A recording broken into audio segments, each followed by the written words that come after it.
Minnesota and PJ Fleck trying to make up for a disappointing campaign through 10 games. Go to Columbus to take on the previously number one, now number two team in the country, 10-0 Ohio State. We got Daniel House on the line from Gophers Guru. Of course, Daniel drops by on a regular basis here at the Voice of College Football to break down Minnesota football for us. But if you want the deep dive on a regular basis every day, gophersguru.com with Daniel.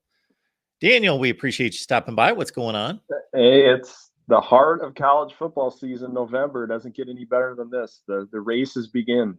The races begin in the Big Ten West. I don't know how to actually craft the narrative of the race. It's kind of like at a snail's pace, but well, let's embrace it. Whether folks out there, some are very skeptical, and I understand it. This is so. Let me frame it up this way, Daniel. I've done some various deep dives on the Big Ten West and whether the narrative is truly accurate. The history of this division, though, is not anywhere close to what people play it out to be. They mistake lack of prolific offense, passing offense for not being good. The bowl record for this division has been extremely strong. The postseason record's been strong.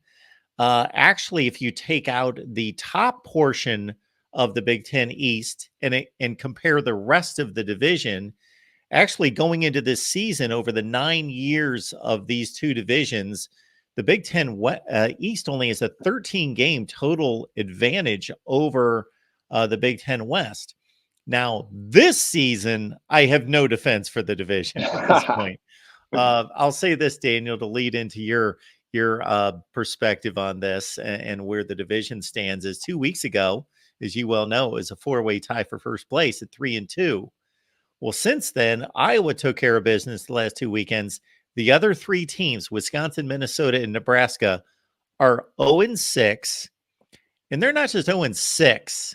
It's Michigan State, it's Maryland, it's Illinois, Purdue. If you add up all those other teams, those teams that they've lost 6 consecutive games to are 7-29 against the rest of the Big Ten.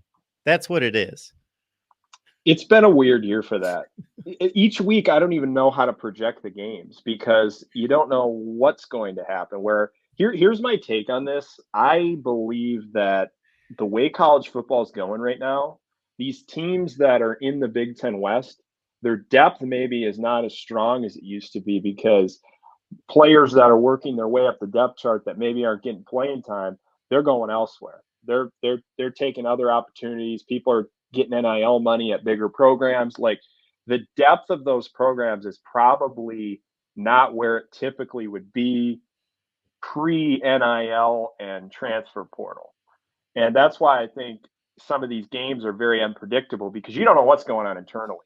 There's injuries piling up. You got guys playing through dings. And then when the depth isn't there, that's been the story with Minnesota. You look at their defense, Cody Lindenberg didn't play last week. Then you have, a couple transfer portal exits this offseason. Derek LeCaptain's hurt. You're all the way down to Matt Kingsbury, a true freshman who played in his first game against Purdue. So with that NIL and transfer portal landscape, depth is the biggest challenge. And that's why I think some games you're going, what the heck is with this outcome? It's because injuries and depth are impacting how teams perform. And one of those what the heck's going on moments for me last weekend was seeing 49 points on the board for Purdue against Minnesota because you made a statement earlier, Daniel, about things that we could count on. I always thought I could count on the Minnesota defense under PJ Fleck's tenure and 49 points against Purdue. But you mentioned the injury there to one of the top defensive players on the team. Plus, I understand the defensive line was hit with a number of injuries. So that was just an ugly outing. Yeah, I mean, you look at that linebacker position, Cody Lindenberg's out, Maverick Baranowski plays, and then on like the first drive of the game, gets injured, has to come out. So you're already down a couple linebackers, and then you're putting in a true freshman who'd never played in a Big Ten game, and here you go, you're in Purdue, you're dealing with counter plays and misdirection, and Graham Harrell put together a scheme to attack the second level of Minnesota's defense. They weren't able to process fast enough, the eye discipline, getting off of blocks. Like playing linebacker in the Big Ten is a huge challenge. Joe Rossi talked about it in the past that yes, it takes like 3 years to feel fully comfortable as a linebacker in the Big Ten. Like the progression happens where you have to learn. And when you're throwing freshmen out on the field in that spot, it's tough. And I always say defensive football is interconnected where second level's making mistakes. It's going to ripple into the third level. And then you got players trying to compensate for those mistakes and make hero tackles in space. And it just puts pressure on everything when each level's not executing at the highest level. And then you got the safety spot, strong safety Darius Green, who's learning on the fly here, trying to master some things. I go back to like 2018 and 2020, watching like Tyler Nubin, Jordan Howden, Mariano Sori-Marin play in these games.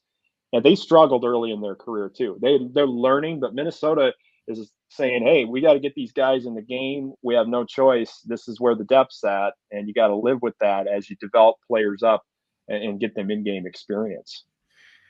Now, of course, Daniel, this team was not supposed to be cycling up. The program not supposed to be hitting a big year here in 2023. But I think most people did anticipate it being a stronger, more consistent season out of Minnesota. Do you think this is indicative in any way of where the program is, separating team from program 2023 versus where the program is under PJ Fleck? Here's what I'll say as the direction of the program moves forward. It's going to come down to being able to build a roster with better depth, especially on the defensive side of the ball. I feel they're in sort of a transition year here where this last recruiting class they brought in, especially defensively, there's some very good young players that will be a key part of the future. But now the challenge is, do you dip into the transfer portal more than maybe you even have before with the idea that you need to get some impact players and then a couple of depth potential adds to round out the roster, because you got to get to the point where you're able to sustain and then develop.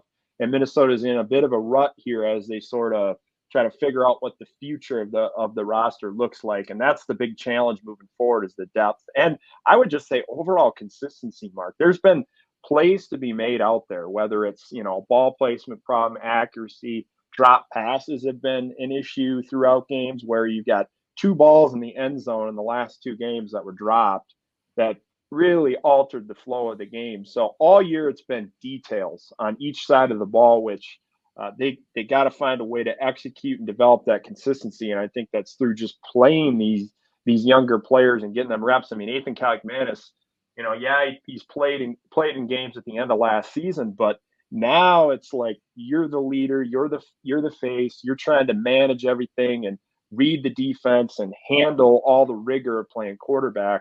Teams have definitely schemed to exploit that, especially in the second half of games, changing the coverage picture like Purdue did in the second half last week. So, Daniel, you took us there with Kaliakmanis coming off an 18 for 42. So he was taking big shots in this game. So the completion percentage can be understandable to a certain degree, but not 45%. Where was that blame shared in terms of offensive line wide receiver play?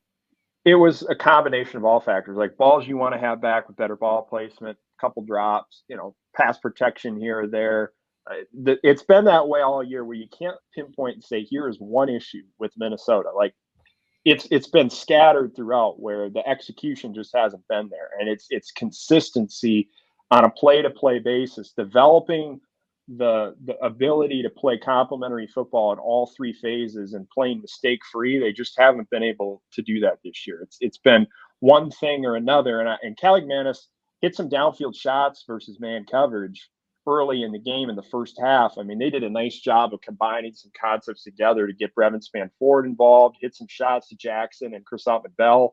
But then in the second half, you saw what Purdue did. They got Caden Jenkins and Nick Scorton. They're dropping them underneath at the last second and changing the coverage picture, bluffing out into zone. You got to read it and process it fast. And that caused some problems for Minnesota in the second half with the passing game and being able to sustain drives.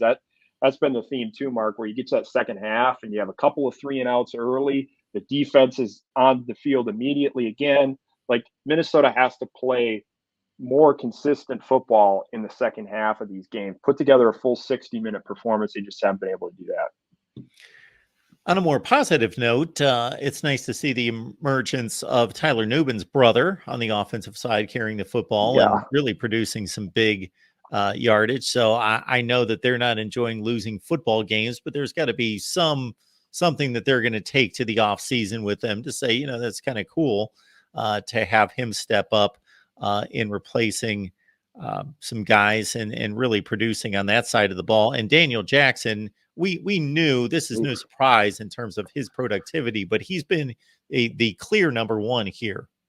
Yeah, those two guys have been critical for the offense. Minnesota hit with some injuries in that running back room. Jordan Nubin, converted safety, who's playing running back. He went to running back. He's been working in the position group for a while, but to be able to come in and perform like he did with the vision and pressing the hole, patience to set up, wait for blocks to set up. He runs that outside zone very well. And Minnesota deserves a lot of credit for the way they've been executing up front along the O-line in the run game. They've done some detail things that I feel Minnesota's run game has been quite good in terms of like the schematic stuff that they're doing. And it shows you when you're able to put a back in there that has limited experience come in and have success. It's a credit to their run game. So they've done some good things there. And then you mentioned Daniel Jackson. I mean, route running, details, executing every little aspect of playing a wide receiver position. He's doing that. And he took a huge step forward in like short area routes, which I think was kind of an area of emphasis, and being able to win on those double moves. I mean, you look at the double move he had early in the game. He's very good at the top of routes and influencing defensive backs, and he's been the go-to target. Minnesota's fed him all year, and Brevin Spann-Ford emerged last week. They really featured him in the game plan. I believe that'll be the case as the season ends here with these last two games. You got to take advantage of that unique skill set that he has. Talking Minnesota football, we got Daniel House here from Gophers Guru. Take the deep dive with Daniel on Minnesota football. Of course, the Gophers play at Ohio State and then have the big annual rivalry showdown with Wisconsin to close it out, trying to look for one more win to get to postseason play. Daniel, I'm sure you've had a look at the Buckeyes specifically this week, but throughout the season. You know what the narrative is, that this offense isn't what it typically is, which is a top 2 or 3 in the nation, explosive offense, scoring offense, yardage offense, and they're more in the top 35 range. But they were extremely conservative for them, extremely conservative early in the season with Kyle McCord, brought him along. I think he's starting to feel it. I think the offensive line has improved considerably. And Travion Henderson is just playing like a man since he got healthy. So things are starting to move on the offensive side for Ohio State.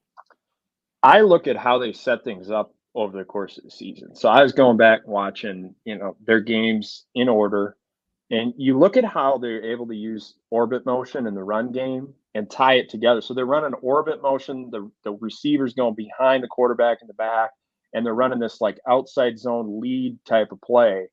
They come back later in the season and they're running that same type of action, but they're pairing counter with it. They're tying a reverse into it. Like this influence that they're doing in their run game, they're becoming more, I would say, counter inside zone type of team than they were maybe an outside zone team. Overall, they still blend those things in, but I'm seeing more of that counter and inside zone style based on what they have with their backs and the offensive line and the personnel. Ryan Day is really setting the stage here with their run game and featuring their playmakers. They're very versatile, like Xavier Johnson tucking into the backfield and being able to do some things in the passing game, wheeling them out, using them in the run game. The versatility of the offense is unreal. They can move Stover and Harrison and Egbuka and everybody around and create mismatches. The defense has to be very alert for all the things that they're doing. So I feel they're making strides there. And then defensively, you look at last year, the explosive plays. I mean, Ohio State was giving up too many explosive plays, and Ryan Day made that a huge emphasis. Now they're one of the top teams at limiting explosive plays. They'll mix it up, though. I know, like, single high type of team, but when you watch the Purdue game back, playing more two high stuff, they'll mix it up based on the style that they see. And I think Jim Knowles has done an outstanding job with that defense. That defensive line is physical. They get off of blocks. This will be one of the biggest challenges that Minnesota's faced. Michigan's probably the closest team. So I'm looking forward to that game, last matchup of the season. That's going to be fun for many reasons. Absolutely. It's going to be probably not the funnest, most fun game for a Minnesota offense and defense to try to figure things out. But how does Minnesota muck this thing up and try to stay in this one? Well, you can't make mistakes. When plays are available to be made, you have to make them. If you got a chance at a takeaway, you gotta make the play. You can't be turning the ball over. You're going to have to try to shorten this game down. You got to find creative ways to run the football and stay efficient on first and second down. If you're in a spot where you're backed up and this defense is able to get after it with like simulated pressure, zone pressures, mixing up the picture, that's when things could get off the rails. Then on the defensive side of the ball, I'd say maintaining discipline. We talked about that orbit motion stuff. I feel the game plan will be to exploit the eye discipline in Minnesota's second and third levels. You look at that matchup when these two teams played each other last time. Jordan Howden went down to the safety spot. They're running all these three-level flood type of concepts, hitting deep crossers over the middle of the field. The key is defending the middle of the field. Minnesota has struggled with that this season with the underneath zone drops, getting depth in the third level. So that's the thing. Can Minnesota execute zone coverage well? What type of wrinkles do they have to maybe shut down? You got to try to limit these playmakers. I mean, you try to shut another guy down, another person's going to make a play. So you got to play sound, fundamental football if you want a chance and almost play perfect because the margin is razor thin. Daniel, to back up to the Ohio State offense, and since you've kind of taken in the entire season in a concentrated period of time, of obviously Kyle McCord's on the spot.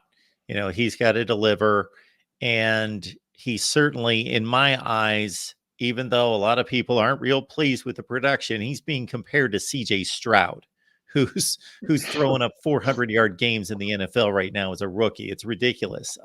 He's progressing well.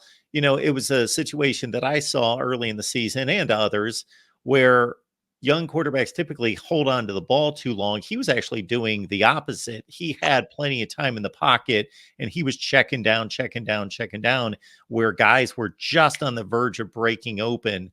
And it seems like he's starting to cut it loose, starting to trust his receivers. The chemistry is starting to get to a point where he's throwing those balls up that he trusts. I can throw it in a tight window. I can trust my guy to be the guy. So that's at least what we've seen. But I'm curious to get your thoughts on Kyle McCord. When the pocket is clean, he's able to do a lot of things. Like you look at almost an 82% completion percentage when he's kept clean, 18 touchdowns, couple picks, really good yards per attempt, accurate over the middle of the field. They'll stretch teams out. You got Cade Stover, you got Marvin Harrison to create mismatches. And then, like I said, Xavier Johnson, how he's been featured in the scheme. You're right, though, getting the ball out quick. I mean, I believe it's like 50% of his dropbacks. He's holding the ball for less than 2.5 seconds, and he's executing really well in those situations where, Ryan Day has done a great job of the running game, pairing it up with the passing attack to influence the second and third levels to create space in the passing game. And I feel we're just seeing the tip of the iceberg with that. There are a lot of things that they'll continue to do as these games become even more impactful down the stretch. So I feel schematically they're doing some good things to set McCord up for success. He's been accurate. He's taking care of the ball. You got the luxury of the versatility of the playmakers and what you can do with all that speed. It's just I feel McCord definitely has gained confidence, and the scheme has been growing to the point where it's putting him in really good positions to be successful. Now, at any time in the Big Ten, a game can become a 4-quarter game. Ohio State's hoping, though, to replicate what they did against Michigan State last week, which would basically put 5 touchdowns on the board in the first half, then pretty much just coast. Travion Henderson, they've been beating him up with 20, 25 carries a game. They held him to 13 carries, get him out of the game, get him fresh for Michigan. So that's obviously the Ohio State blueprint. Yeah, they're going to want to come out and jump on this game here, create explosives, take control, then just slowly filter players out if possible. Because you're looking ahead to that Michigan game. How Ohio State definitely has to stay mentally focused in this game, because that can become something that teams are starting to look ahead. I don't see Ryan Day having his team like that, because he knows what's at stake, and everyone on that team does. So, I mean, it's if you can rest your players ahead of that game, you'll be doing everything you can to make sure that happens. Daniel House, Gophers Guru. It's always a good time talking to Daniel, breaking down Minnesota football for us. GophersGuru.com. Anything in particular that you want to highlight that you've got going this week? Two large breakdowns on the website, one on the offense, one on the defense, looking at what Graham Harrell did against Minnesota, some cool stuff. And then offensively, Minnesota melded some concepts together to simplify some things down and feature their playmakers. So you can check those two out. And then a game preview coming soon for the Ohio State game, give you some insight on stuff to watch for. Daniel, we always appreciate you stopping by. Enjoy the football this weekend. Thanks, Mark. Always a fun time with you.